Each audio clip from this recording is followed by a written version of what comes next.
يا عين فيض الله والعرفان يسعى إليك الخلق كالظمآن. أعوذ بالله من الشيطان الرجيم. بسم الله الرحمن الرحيم. Chers téléspectateurs de la MTA, Assalamu alaikum wa rahmatullahi wa barakatuhu. Bienvenue dans cet épisode de notre émission La connaissance divine, une lumière pour l'âme.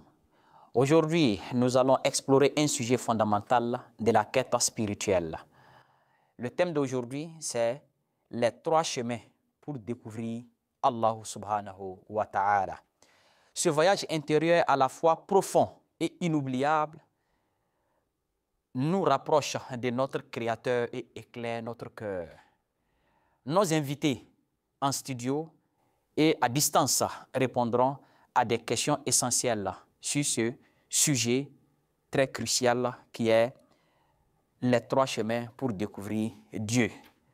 Les deux invités qui sont avec nous ici dans notre studio, notre premier invité est notre missionnaire Souré Al-Hussein, qui est missionnaire au Koutchala et un missionnaire au Mali. Missionnaire, salam alaikum wa rahmatullahi wa barakatuh. Wa salam wa rahmatullahi wa barakatuh.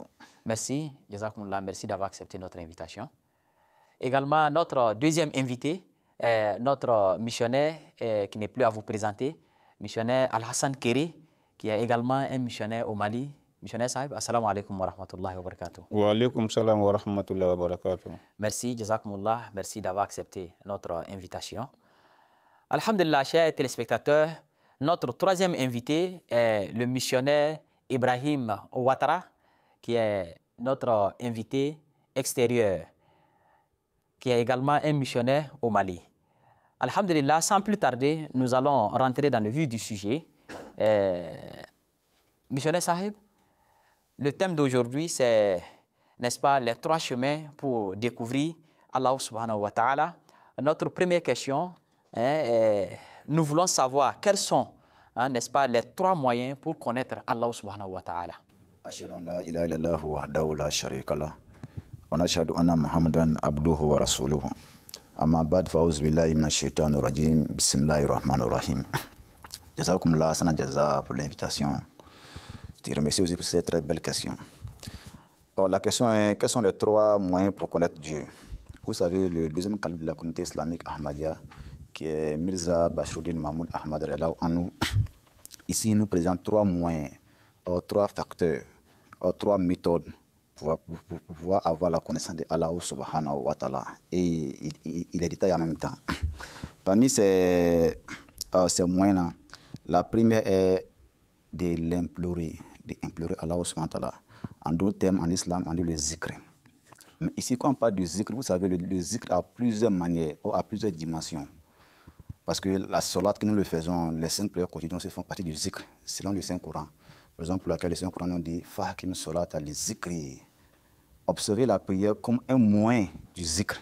Donc ici, la salat est le zikr.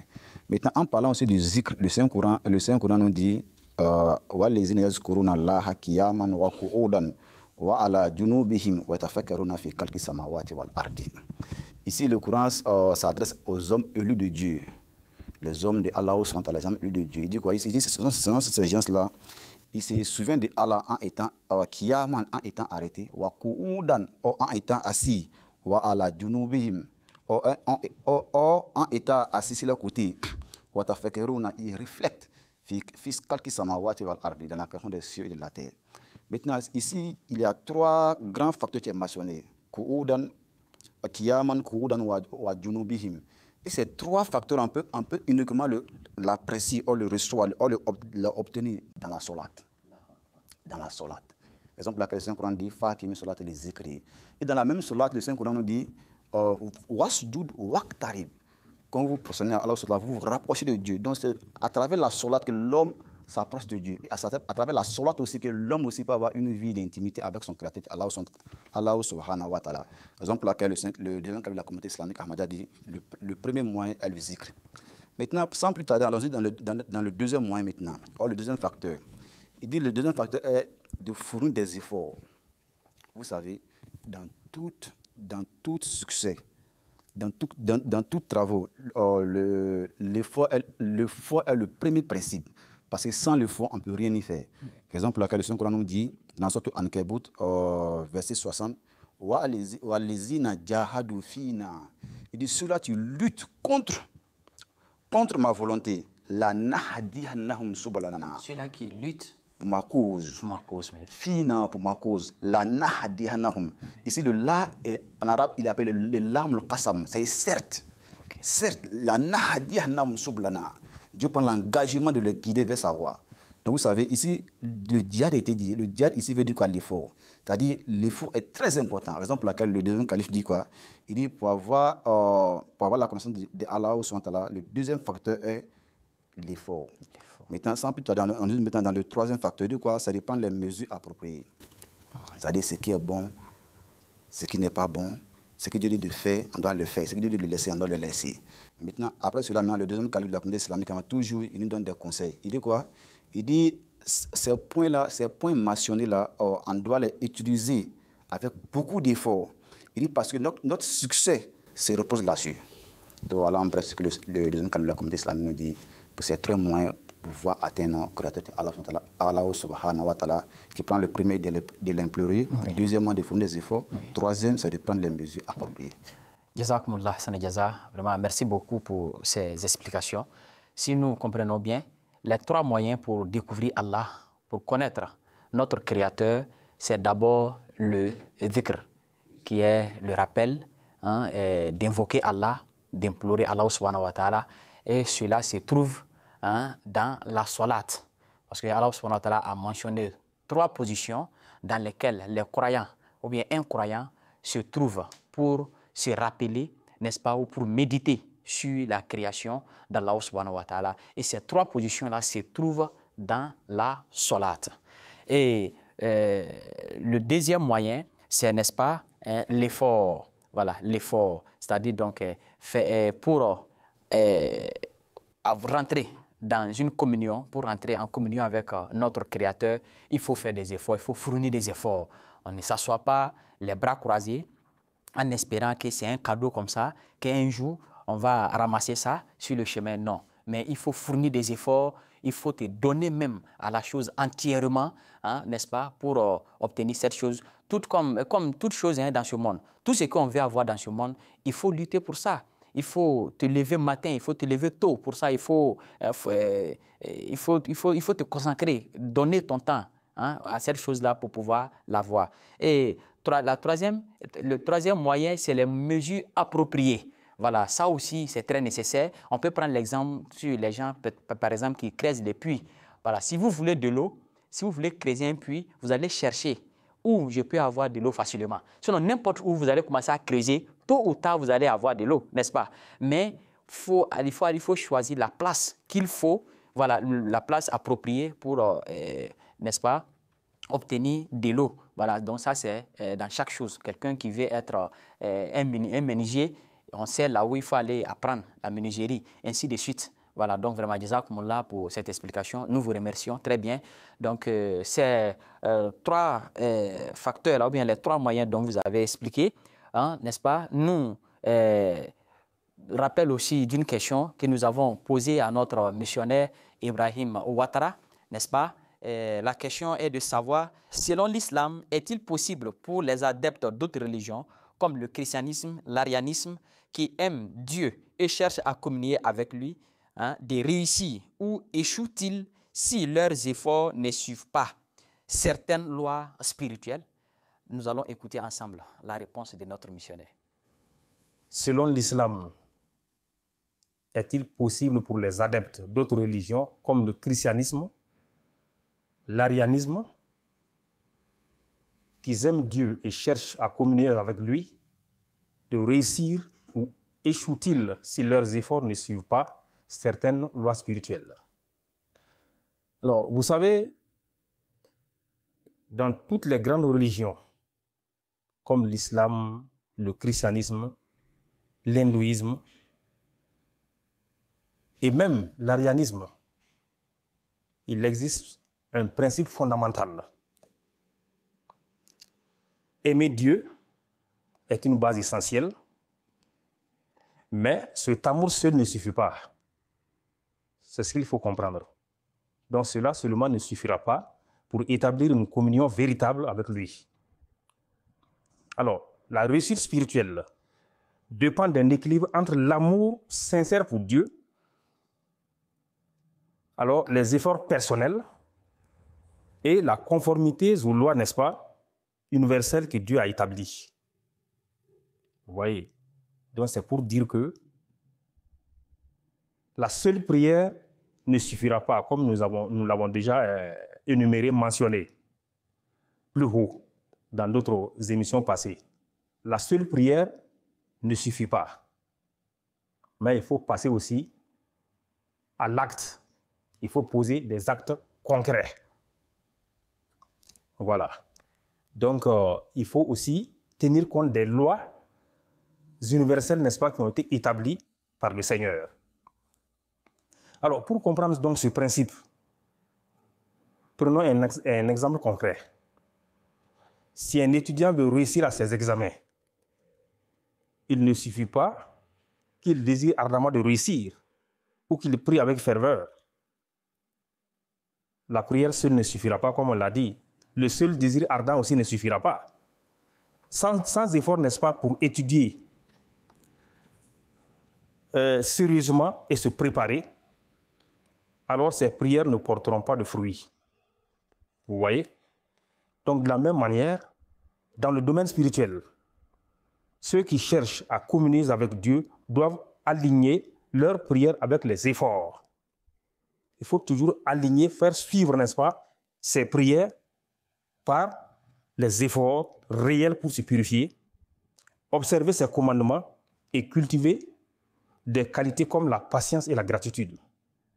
Vous voyez, donc toujours, on veut faire voir que, toujours il ressort que la seule prière ne suffit pas, mais ça doit toujours être accompagné par des actes concrets. On pose des actes concrets tout en suivant, n'est-ce pas, les voies universelles établies par le Seigneur. Donc, c'est un peu ça. Voilà. Allah a établi des lois spirituelles qui s'appliquent à toute l'humanité, sans exception. Il y a des lois spirituelles qui s'appliquent à toute l'humanité, sans exception. Peu importe la religion. Le Saint-Coran dit, « Et ceux qui luttent pour notre cause, nous les guiderons assurément sur nos voies. » On peut voir cela dans le chapitre 29, le verset 70 du Saint-Coran. Alors, cela signifie qu'Allah ouvre les portes de sa guidance et de sa lumière à ceux qui s'efforcent sincèrement de le chercher. Vous voyez, l'effort toujours, peu importe leur religion ou leur culture. Donc cette promesse est universelle. Cependant, ceux qui négligent ces efforts ou qui choisissent la pratique incompatible avec les lois divines risquent de ne jamais atteindre, n'est-ce pas, cette communion avec Dieu. Vous voyez. Donc, la prière, comme on le dit toujours, mais sans oublier l'effort et les lois qui sont déjà établies, les lois universelles qui sont établies par le Seigneur. Donc, c'est par le biais, n'est-ce pas, de ces éléments-là qu'on peut atteindre la proximité de Dieu. Il est aussi important de noter que l'amour de Dieu doit être actif, comme on le dit. C'est un amour qui doit être actif. Ça ne doit pas être passif. Vous voyez? Parce que quand on aime Dieu et qu'on prie, on le prie, alors il faut que ces prières-là aussi sortent, n'est-ce pas, se fassent voir dans l'acte. Il faut passer par des actes concrets, comme on l'a toujours dit. Aimer Dieu signifie le placer au centre de notre vie et ajuster nos actions en conséquence. Alors, cela inclut des actes de bonté envers les autres. L'observance de la prière, la purification de notre âme et le rejet des mauvaises actions. Il faut se départir toujours des mauvaises actions. Voilà, parce que les mauvaises actions, n'est-ce pas, sont un obstacle, n'est-ce pas, dans notre quête de l'être suprême. Alors, si quelqu'un affirme aimer Dieu, mais agit contre les enseignements ou néglige les moyens qu'il a été établis pour atteindre la guidance, alors cet amour est incomplet, ça devient un amour unilatéral. Voilà, donc, l'amour doit être complet, comme on l'a toujours dit, la prière suivie d'actes concrets, sans oublier, n'est-ce pas, les lois universelles qui ont été établies par le Seigneur. Donc, c'est l'ensemble de ces éléments-là qui va, n'est-ce pas, nous assurer la proximité, nous amener vers la proximité de Dieu. Voilà ce qu'on puisse dire pour l'instant concernant cette question. Jazakumullah Hassan al-Jaza, nous disons merci beaucoup à notre missionnaire Ibrahim Ouattara pour ses explications. Nous revenons dans notre studio avec les missionnaires ici présents. Vous avez écouté les explications de notre missionnaire Ibrahim Ouattara qui nous a dit il faut la prière, n'est-ce pas? Mais la prière seule ne suffit pas. Il faut que ça soit accompagné avec des actes concrets et, n'est-ce pas, suivre aussi les lois fondamentales établies par le Créateur qui est Allah subhanahu wa ta'ala. Pour ce faire, nous allons vous poser la question, missionnaire Souré Sahib, à savoir quels sont les principes, n'est-ce pas, garantissant la réussite dans la connaissance divine.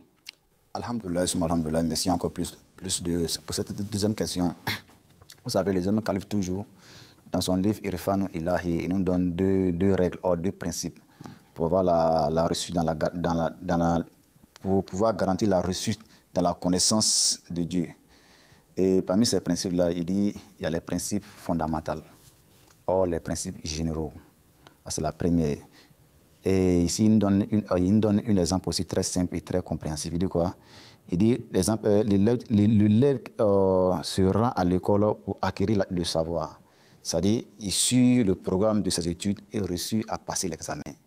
Ici, c'est les formules, les principes fondamentaux. C'est-à-dire de connaître même la chose en tant que tel. Maintenant, le deuxième principe est la formule spécifique. C'est-à-dire, c'est des raccourcis. Donc, dans chaque chose, pour pouvoir connaître la chose, la première, c'est les principes fondamentaux. La deuxième, c'est les principes spécifiques. Il dit que ces principes spécifiques-là, ça nous permet de maîtriser une autre discipline particulière. Il dit, et en même temps, ça nous aussi facilite aussi la tâche de la chose. Parce que souvent, il y a quelque chose, c'est extrêmement difficile à comprendre. Mais quand tu prends ces deuxièmes formules-là, ça te donne un raccourci pour pouvoir en même temps connaître la chose. Il dit, l'exemple est que, vous savez, souvent, pour apprendre une langue, ce n'est pas aussi facile que ça. C'est vrai, tu te rends à l'école, là, c'est les principes fondamentaux. Maintenant, il y a certaines choses, raccourcis, pour te permettre maintenant à apprendre cette langue-là de façon aisément ou de façon facile. Il dit, mais on doit aussi le savoir que ces deux principes-là, c'est beaucoup utilisé dans le domaine spirituel que dans le domaine physique. Mais il nous dit encore que, le deuxième calme nous dit encore, il dit, on doit le savoir que ces principes-là, tant que les principes fondamentaux ne sont pas compris, les principes spécifiques ne peuvent pas être appliqués. Parce que tout d'abord, il faut les principes fondamentaux et ensuite les principes spécifiques. Mais tant que le fondamental n'est pas compris, le principe spécifique ne peut jamais être compris. Donc voilà un peu les deux facteurs, les deux principes que le domaine qualifié nous donne pour pouvoir acquérir la connaissance d'Allah subhanahu wa ta'ala. Jazakumullah Hassan al-Jaza, merci beaucoup, missionnaire Sahib. Si nous avons bien compris votre explication, c'est que pour avoir une connaissance divine, pour garantir cela, n'est-ce pas, il faut connaître les principes fondamentaux.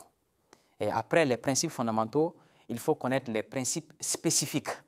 Vraiment, Jazakumullah Hassan al-Jaza. Donc maintenant, nous allons revenir vers notre missionnaire Al-Hassan Kéré, donc pour notre dernière question. Voilà, donc nous voulons savoir, le cœur a-t-il un rôle plus important que la parole dans la connaissance divine? Alhamdulillah, alhamdulillah.